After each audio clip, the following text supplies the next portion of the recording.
बिस्मिल्लाहिर्रहमानिर्रहीम। अस्सलाम वालेकुम। मैं हूं मोहम्मद अकरम कोसो। एक बार फिर आपके साथ हैं एमसीक्यूज़ के सीरीज़ में। और आज के हमारे क्वेश्चंस हैं, एमसीक्यूज़ हैं from current affairs. Let's start. हमारा आज का पहला सवाल है, पहला क्वेश्चन है, which is the latest member of the G20?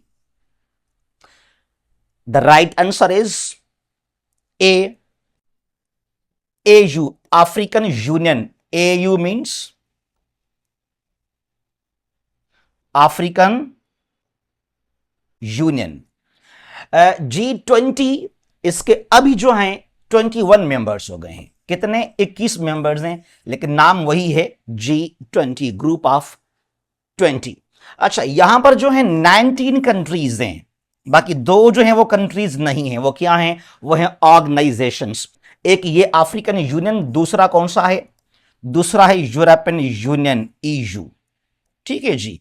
तो इसके अभी 21 मेंबर्स होते हैं। और ये 2023 की बात है। 2023 को जो है मेंबर बना अफ्रीकन यूनियन G20 का। When Egypt and Ethiopia joined the BRICS, the right answer is D, 2024. Well, BRICS, Brazil, Russia, India, China, and South Africa. BRICS was made in 2009 और 2024 में यहां पे 4 कंट्रीज आ गए। 2 अफ्रीका से, Egypt और Ethiopia, और 2 middle east से यानी कि एशिया से, एक ईरान, दूसरा UAE। ठीक है जी। तो पहले 5-4 ये हो गए, फिर ये 9 हो गए, और 2000 जो है 2025 में एक और कंट्री आ गया। वो कंट्री कौन सा है? वो कंट्री है इंडोनेशिया।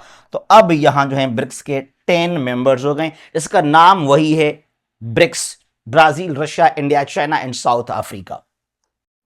अच्छा जी, which article of the NATO charter is about its objectives? Collective security is the object of NATO.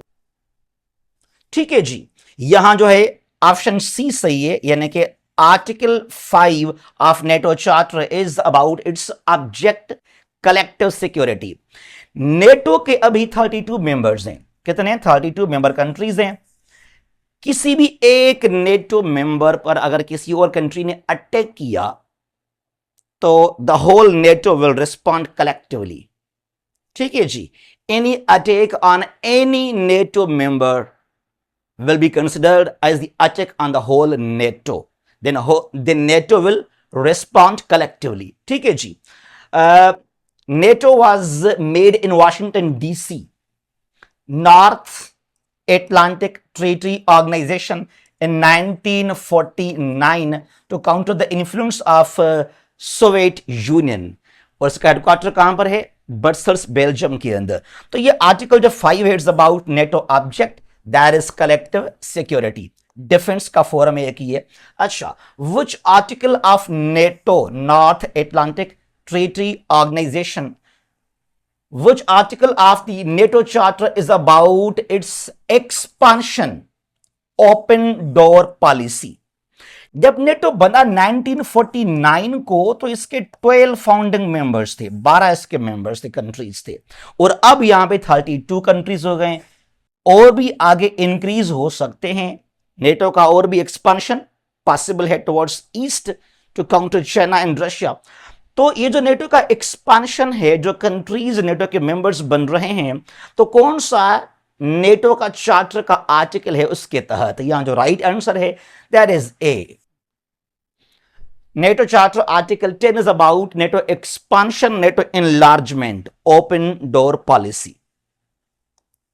ठीक है जी। अच्छा, the United Nations Convention on the Law of the Sea, UNCLOS, was signed in, the right answer is A, 1982।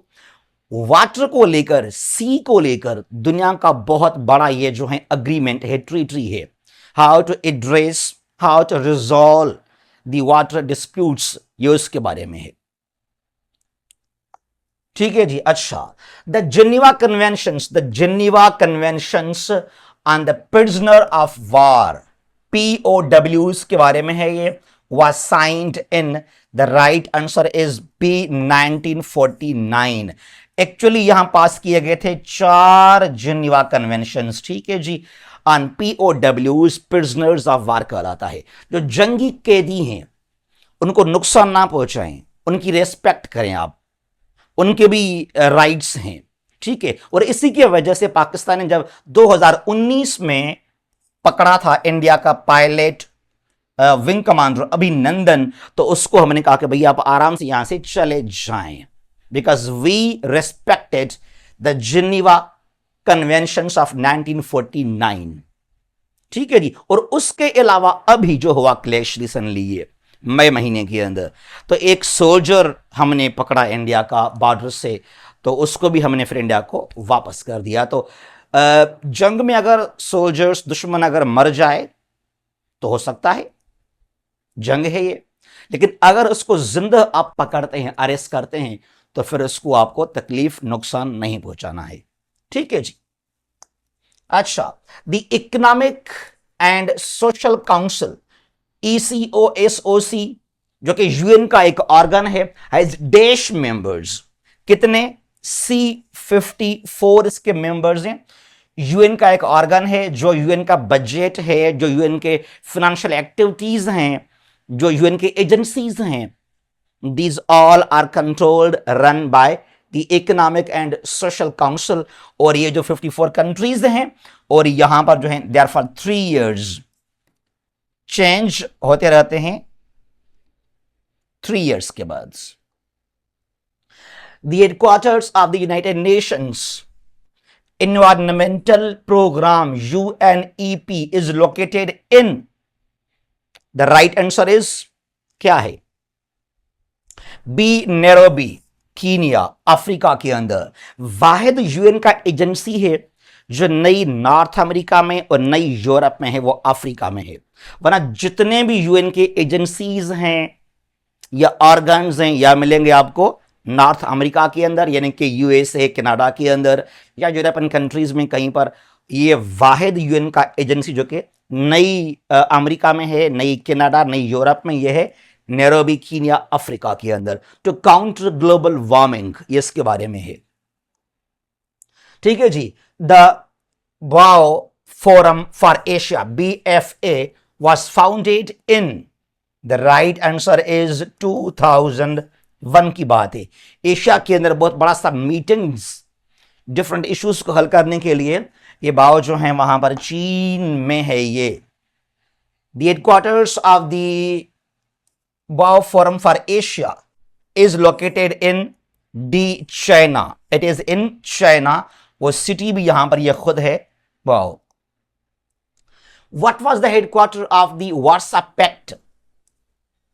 Warsaw आज नहीं है, पहले था एक डिफेंस का alliance. Its headquarter was Moscow. कहां पर? मॉस्को के अंदर। सोवियत यूनियन इसका मेंबर था, और भी इसके मेंबर कंट्रीज थे, पोलैंड या Romania, Bulgaria. It was made in 1955 when West Germany, when West Germany joined NATO in 55। तो इसके लिए सोवियत यूनियन ने सोचा कि अब जो नेटो का हो रहा है एक्सपेंशन टुवर्ड्स ईस्टर्न साइड, हम किस तरह काउंटर करें नेटो को। देखो, Warsaw Pact was made, Warsaw city है पोलैंड का, it was made in Poland, ठीक है जी। तो वहां से नाम लिया गया वार्सा पैक्ट डिफेंस के लिए, और ये डिसोल्व हुआ 1991 के अंदर। The Interpol was formed in, the Interpol was formed in the 1923, 1923 में बनाया गया इंटरपोल को। एक पुलिस ऑर्गेनाइजेशन है। Where is headquarters of the Interpol? Headquarter कहां पर है इंटरपोल का? The right answer is C, Lyon. और कुछ हमारे फ्रेंड्स ये समझते हैं कि शायद लियोन जो है वो कहीं ना कहीं पेरिस के करीब है, पेरिस का हिस्सा है? नो, बहुत बड़ा डिफरेंस है। पेरिस है नॉर्थ वेस्टर्न साइड में, और जो लियोन है वो है फ्रांस के बिल्कुल साउथ ईस्टर्न साइड में। ठीक है जी। अच्छा, on 13 June 2025 which countries were removed by the FATF from its grey list? कौन से कंट्रीज हैं जिनको बाहर किया गया? Option A is the right answer, Croatia, Mali and Tanzania. इन तीनों को जो है फटफ ने, एफएटीएफ ने, यानी कि फाइनेंशियल एक्शन टास्क फोर्स ने ग्रे लिस्ट से बाहर कर दिया। दो लिस्ट एफएटीएफ के, एक ग्रे लिस्ट, यहां पर कोई सैंक्शन, कोई एक्शन नहीं लेता था, जस्ट एक क्या है, वार्निंग है कि आपको हमने शामिल किया, ऐड कर दिया इस ग्रे लिस्ट के अंदर। Now you have to cooperate with us. ये सर्टेन आपको हमने दिए चैलेंजेस या कुछ पॉइंट्स, कुछ टारगेट्स जो आपको कंप्लीट करने हैं लाजमी, उसके बाद यहां से आपको हम बाहर कर देंगे, वरना आपको ब्लैक लिस्ट में धकेल देंगे जहां पर हैं सैंक्शंस, पाबंदियां। ठीक है जी। अच्छा जी, the headquarters of the world economic forum WEF is located in, कहां पर? B Cologne. ये कहां पर है? स्विट्जरलैंड के अंदर। When did OIC resume Syrian membership? कब की बात है? The right answer is C, March 2025। देखें जरा, 2012 में शाम का जो मेंबरशिप है उसको ओआईसी ने सस्पेंड कर दिया, ओआईसी ने भी और अरब लीग ने भी। मैं हैरान हूं ये किस तरह का ओआईसी है। जब एक मुल्क में प्रॉब्लम्स हैं, इश्यूज हैं, क्राइसिस हैं, तो उनको आप हल करें, उनको आप एड्रेस करें। नहीं नहीं, उस कंट्री को यहां से बाहर कर दो। मतलब अगर माशरे में एक गरीब इंसान है तो गुर्बत को खत्म मत करो, जो पार्टी है उसको खत्म नहीं करना है, और जो खुद गरीब है उसको बस गोली मार दो आप। ठीक है जी, वही काम किया इसने, ओआईसी ने। आप यहां से निकल जाओ, आपके हालात सही नहीं है। शुक्र इसको दोबारा जो है शामिल किया गया बिकॉज ऑफ टर्किश इन्फ्लुएंस। तुर्की ने यूज किया अपना पावर, अपना इन्फ्लुएंस, तो फिर यहां दोबारा इसको ऐड किया गया शाम को। OIC, organisation of Islamic cooperation, कुछ तो है ही नहीं, बस नाम से है ये। The current OIC secretary general Hussein Ibrahim Taha is from B Chad. Chad कहां पर है? अफ्रीका में कंट्री है, सूडान के बिल्कुल वेस्टर्न साइड में है चार्ड, वहां से है हुसैन इब्राहिम ताहा।